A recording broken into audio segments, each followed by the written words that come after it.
Assalamualaikum warahmatullahi wabarakatuh. Di sini saya akan menjelaskan keterkaitan pembelajaran studi dependen Back-end JavaScript dengan mata kuliah keamanan sistem informasi dan praktikum jaringan komputer, di mana presentasi ini guna memenuhi syarat konversi mata kuliah dengan tanggung jawab mata kuliah Bapak Gigi Fordanama.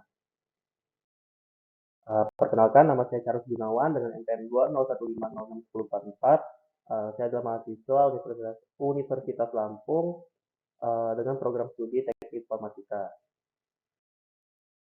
Ya, yang pertama ada keterkaitan pembelajaran studi independen dengan topik back-end JavaScript dengan mata kuliah keamanan sistem informasi.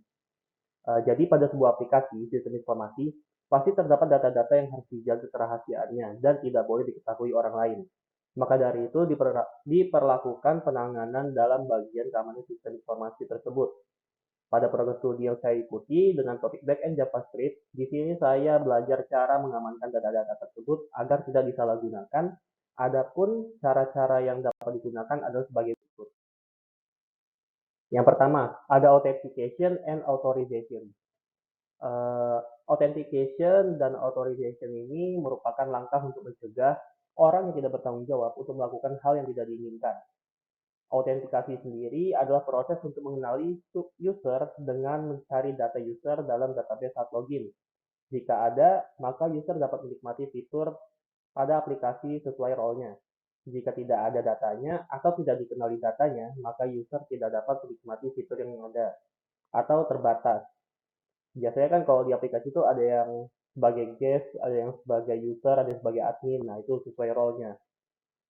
Sedangkan authorization atau autorisasi merupakan hak akses ke fitur-fitur yang ada pada aplikasi. Dengan adanya hak akses, maka user dapat menikmati fitur-fitur yang ada sesuai role-nya. Jika role user adalah admin, maka dapat menggunakan fitur yang tersedia sebagai admin. Misalnya, dia bisa membuat user, bisa menghapus data user, bisa melihat transaksi user. Tetapi jika role-nya user adalah basic user, maka dapat menggunakan fitur basic user, tetapi tidak dapat menggunakan fitur yang ada pada admin. Maka dapat disebutkan role pada user digunakan untuk membatasi penggunaan fitur pada user. Nah, jadi di sini role ini digunakan untuk membatasi fitur-fitur pada user tertentu. Misalnya kalau misalnya dia role-nya admin, dia bisa menggunakan semua fitur yang ada. Sedangkan kalau misalnya role-nya user, dia bisa menggunakan fitur yang hanya tersedia untuk user aja. Sedangkan dia tidak bisa menggunakan fitur yang role admin. Biasanya di sini digunakan di middleware. Jadi saat login atau mereka nanti login akan terjadi autentikasi. Lalu saat sudah autentikasi mereka akan mendapatkan token atau autorisasi. Jadi di sini nanti token itu yang akan menjadi hak akses mereka ke fitur-fitur yang ada. Middleware ini biasanya dipasang di endpoint-endpointnya. Jadi ketika admin menggunakan endpoint tertentu, mungkin bisa, tetapi ketika user biasa menggunakan endpoint tertentu, mungkin tidak bisa karena endpoint itu hanya bisa digunakan oleh admin. Yang kedua ada enkripsi data. Oke, enkripsi data ini merupakan pengkodean data agar tetap terjaga rahasianya dan tidak dapat dibaca atau didekripsi tanpa kata kunci yang mengacak data tersebut. Pada studi dependen yang saya ikuti, yaitu back-end JavaScript, saya belajar bagaimana cara melakukan enkripsi pada data, seperti data user, satu autentikasi dengan menjadikannya payload, dan dijadikan token dengan mengenkripsinya dengan kata kunci tertentu dan digunakan untuk autorisasi pada aplikasi. Nah, hal tersebut itu dapat dilakukan menggunakan JWT Web Token, sebuah package NPM yang dapat digunakan secara bebas. Lalu untuk enkripsi password user agar tidak menjadi raw password yang dapat dilihat dengan mudah dapat menggunakan package decrypt untuk enkripsi dan dekripsinya. Jadi misalnya kita memiliki password misalnya Charles. Nanti kalau kita enkripsi password Charles ini dengan kata kunci tertentu, nanti bisa aja jadi kalimat yang acak gitu. Jadi nggak raw password kayak cuman Charles gitu di database-nya. Sehingga ketika database-nya itu terbaca juga, dia bentuknya itu eh, bentuknya itu kalimat acak gitu yang udah dienkripsi.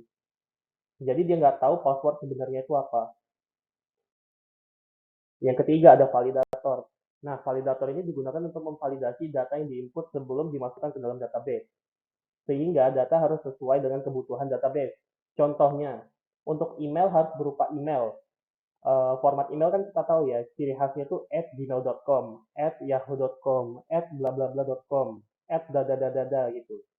Nah, contoh lainnya itu untuk jumlah biaya, misalnya harus berupa angka, nama harus string, dengan minimal satu huruf besar, maksimal 20 huruf, dan lain-lain seperti itu. Jadi validator ini berguna untuk memvalidasi data dulu sebelum diinput ke dalam database. Jadi database kita itu nggak berantakan gitu, karena adanya validator ini. Lalu ada konfigurasi environment. Environment kerja harus dilakukan konfigurasi juga agar data aman. Database harus terjaga kerahasiaan environment-nya seperti port, host, dan password. Maka dari itu dianjurkan menggunakan password yang sulit. Private key juga yang digunakan harus dijaga kerahasiaannya. Lalu jika diperlukan, kita bisa merefresh token yang digunakan untuk beberapa waktu, misalnya untuk token otorisasi itu kita ada expired date-nya. Misalnya kalau misalnya dia udah 10 menit harus login ulang gitu, atau misalnya udah 10 menit nanti tokennya berubah, dan semua itu yang environment yang kita pakai itu harus menjadi rahasia. Jadi orang lain tidak boleh tahu gitu. Yang kedua, keterkaitan pembelajaran independen backend JavaScript dengan mata kuliah praktikum jaringan komputer. Oke, sebuah aplikasi online dan dapat diakses di internet pasti memiliki kaitannya dengan jaringan komputer. Saat aplikasi di-deploy atau disebarluaskan ke internet, maka diperlukan server, baik itu cloud maupun lokal. Untuk komunikasi antar klien dan server juga membutuhkan protokol agar dapat berkomunikasi. Adapun keterkaitan antara pembelajaran independen backend JavaScript dengan mata kuliah praktikum jaringan komputer adalah sebagai berikut. Oke, yang pertama yang saya pelajari adalah di sini mempelajari klien dan server. Jadi apa itu klien, apa itu server, serta bagaimana mereka berkomunikasi dengan request dan responsnya itu. Saya juga belajar bagaimana cara membangun server dan mendeploynya ke internet sehingga dapat digunakan oleh klien secara online melalui REST API yang sudah dibuat. Jadi nanti klien bisa request melalui API itu dengan metodenya misalnya get, post, terus dia bisa update sama delete juga dengan put dan delete gitu. Nanti responsnya itu bentuknya itu ada code-nya, lalu ada body juga. Untuk protokol, saya juga belajar mengenai protokol atau aturan yang digunakan untuk klien dan server berkomunikasi.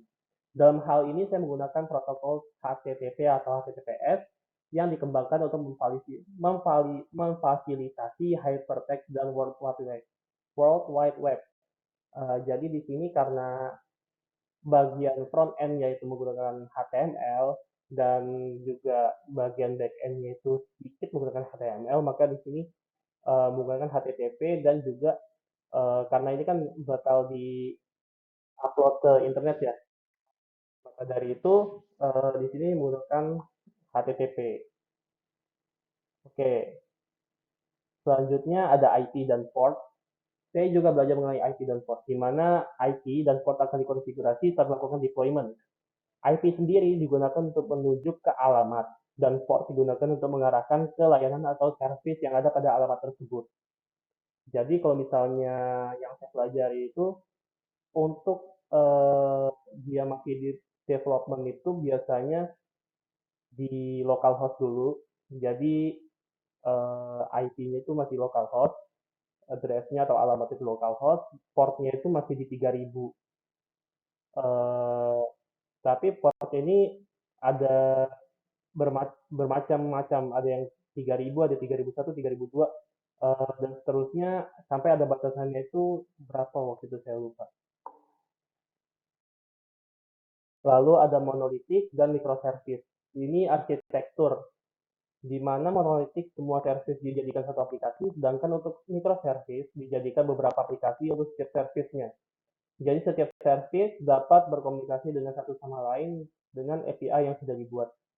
Jadi kalau misalnya dia monolitik itu dibangun dalam satu arsitektur, jadi dia bakal menjadi sistem yang besar. Sedangkan kalau microservice itu dia terbagi menjadi beberapa aplikasi tersendiri yang bakal berkomunikasi dengan API yang sudah ada.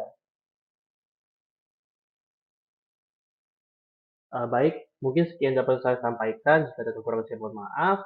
Kurang lebihnya saya mohon ampun. Saya mohon untuk kritik dan sarannya. Saya akhiri. Wassalamualaikum warahmatullahi wabarakatuh.